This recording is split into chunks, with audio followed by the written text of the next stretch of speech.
আসসালামু আলাইকুম, স্বাগতম জানাচ্ছি বিবিসি নিউজ আন্তর্জাতিক সংবাদে। শুরুতেই সংবাদ শিরোনাম, এরপর বিস্তারিত। ইরানে হামলার বিষয়ে ট্রাম্পের যে অনুরোধ ফিরিয়ে দিল যুক্তরাজ্য। গাজার শান্তি পর্ষদের বৈঠক, $700 কোটি সহায়তা ঘোষণা। ট্রাম্পের পাকিস্তানে নিরাপত্তা বাহিনীর অভিযানে 4 সন্ত্রাসী নিহত। জাতিসংঘে ট্রাম্পের নামমাত্র অর্থ প্রদান, গভীর সংকটে বিশ্ব সংস্থা। দর্শক, এতক্ষণ শুনছিলেন সংবাদ শিরোনাম। এখন বিস্তারিত। আপনি যদি ইসরায়েলের ধ্বংস চান এবং মুসলিমদের পাশে থাকেন, তাহলে ভিডিওতে লাইক করে চ্যানেলটি অবশ্যই সাবস্ক্রাইব করে দিবেন এবং আপনার মূল্যবান মতামত অবশ্যই কমেন্টে লিখে জানিয়ে দিবেন। এখন বিস্তারিত। ইরানে হামলার বিষয়ে ট্রাম্পের যে অনুরোধ ফিরিয়ে দিল যুক্তরাজ্য। ইরানের বিরুদ্ধে সম্ভাব্য সামরিক হামলায় নিজেদের বিমানঘাঁটি ব্যবহারের অনুমতি দিতে মার্কিন প্রেসিডেন্ট ডোনাল্ড ট্রাম্পের অনুরোধ ফিরিয়ে দিয়েছে যুক্তরাজ্য। ব্রিটিশ প্রধানমন্ত্রী কিয়ার স্টারমার সাফ জানিয়ে দিয়েছেন, আন্তর্জাতিক আইন লঙ্ঘিত হতে পারে এমন কোনো অভিযানে ব্রিটিশ ভূমি ব্যবহার করতে দেওয়া হবে না। দ্য টাইমসের এক প্রতিবেদনে বলা হয়েছে, মঙ্গলবার 17 ফেব্রুয়ারি ট্রাম্প এবং স্টারমারের মধ্যে ফোনালাপে এই বিষয়টি নিয়ে আলোচনা হয়, যেখানে ব্রিটিশ কর্মকর্তারা তাদের উদ্বেগের কথা স্পষ্ট করেন।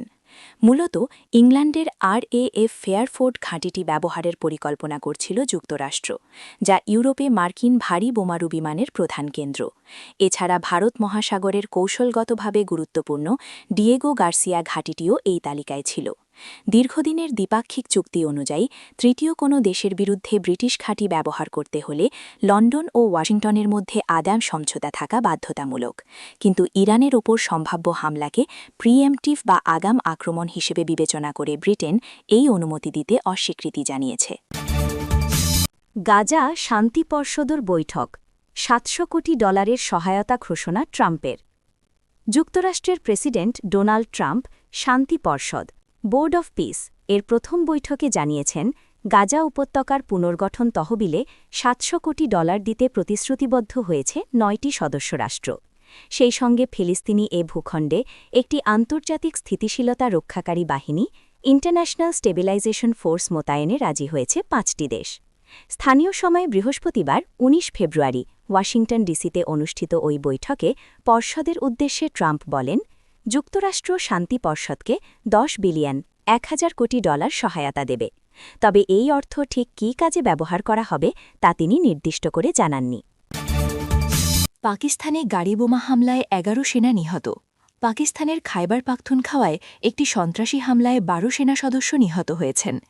এ সময় প্রতিরোধ গড়ে তুললে সন্ত্রাসীদের 12 সদস্য নিহত হয়। সোমবার 16 ফেব্রুয়ারি প্রদেশটির বাজাউর জেলায় এ বহবয়ে হামলা হয়। আজ মঙ্গলবার 17 ফেব্রুয়ারি পাকিস্তানের সেনাবাহিনীর media wing inter services public relations ISPR জানায়, খাইবার পাখতুনখাওয়ার বাজাউর জেলায় একটি চেকপোস্টে বিস্ফোরক বোঝাই যানবাহন নিয়ে চালানো এক সন্ত্রাসী হামলায় 11 সেনা সদস্য নিহত হয়েছেন। ISPR আরও জানায়, বাজাউরের ওই চেকপোস্টে নিরাপত্তা বাহিনী ও আইন প্রয়োগকারী সংস্থাগুলোর যৌথ চেকপোস্টে ভারত সমর্থিত খারিজি সন্ত্রাসীরা কাপুরুষোচিত সন্ত্রাসী হামলার চেষ্টা চালায়। পাকিস্তানের সেনাবাহিনী এই সন্ত্রাসী গোষ্ঠীকে ফিতনা আল খাওয়ারিজ হিসেবে আখ্যা দিয়েছে। শব্দটি পাকিস্তানে নিষিদ্ধ সংগঠন তেহরিকে তালেবান পাকিস্তানের TTPর ক্ষেত্রে ব্যবহার করা হয়। বিবৃতিতে আরও বলা হয়, নিরাপত্তা বাহিনী পাল্টা জবাব দেওয়ার পর 12 সন্ত্রাসী নিহত হয়েছে। হামলাকারীদের কয়েকজন পালিয়েও গিয়েছে। তাদের বিরুদ্ধে নিখুঁত অভিযান চালানো হয়েছে। বেপরোয়া হয়ে আক্রমণকারীরা একটি বিস্ফোরক বোঝাই যানবাহন নিয়ে চেকপোস্টের সীমানা দেয়ালে আঘাত করে। বিস্ফোরণের প্রভাবে চেকপোস্টের অবকাঠামো ধসে পড়ে এবং 11 সৈন্য নিহত হন। জাতিসংঘে ট্রাম্পের নামমাত্র অর্থ প্রদান, গভীর সংকটে বিশ্ব সংস্থা। জাতিসংঘের প্রায় $4 বিলিয়ন বা $400 কোটি বিশাল বকেয়া পাওনার বিপরীতে মাত্র $16 কোটি পরিশোধ করেছে যুক্তরাষ্ট্র। শুক্রবার বা 20 ফেব্রুয়ারি জাতিসংঘের মুখপাত্র স্টিফেন ডুজারিক এই নামমাত্র অর্থ প্রদানের বিষয়টি নিশ্চিত করেছেন। প্রেসিডেন্ট ডোনাল্ড ট্রাম্পের প্রশাসন যেখানে বারবার বিদেশি সহায়তা কাটছাঁট করছে এবং জাতিসংঘের কার্যকারিতা নিয়ে প্রশ্ন তুলছে, সেখানে এই সামান্য অর্থ প্রদান বিশ্ব সংস্থার আর্থিক সংকটকে আরও ঘনীভূত করেছে। হিসাব অনুযায়ী নিয়মিত বাজেটে যুক্তরাষ্ট্রের কাছে পাওনা প্রায় $2.196 বিলিয়ন, যার মধ্যে চলতি বছরেরই রয়েছে $76.7 কোটি। এর বাইরে শান্তিরক্ষা মিশনগুলোর জন্য বকেয়া রয়েছে আরও $1.8 বিলিয়ন। বর্তমানে জাতিসংঘের মোট বকেয়া অর্থের প্রায় ৯৫% এককভাবে যুক্তরাষ্ট্রের কাছে পাওনা।